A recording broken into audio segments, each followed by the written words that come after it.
মালতুল গাড়ি এটা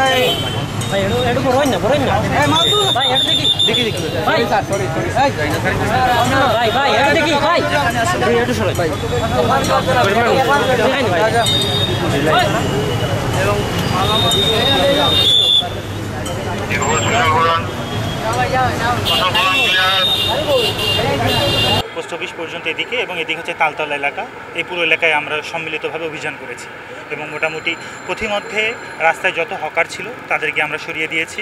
প্রয়োজনে যারা সরতে চায়নি তাদের কিছু মাল জব্দ করা হয়েছে।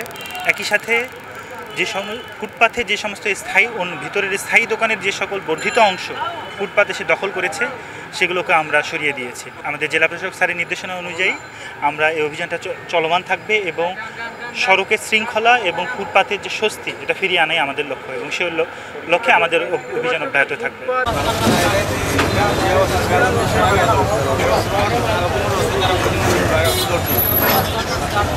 এটি একটা চলমান প্রক্রিয়া, আমি প্রথমেই বলেছি।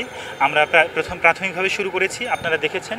এই প্রক্রিয়া শুরু হওয়ার মাধ্যমে ইতোমধ্যেই অনেকটা স্বস্তি ও শৃঙ্খলা ফিরে এসেছে এবং একই সাথে আমাদের এই প্রোগ্রাম পরবর্তীতে আরও বর্ধিত হবে।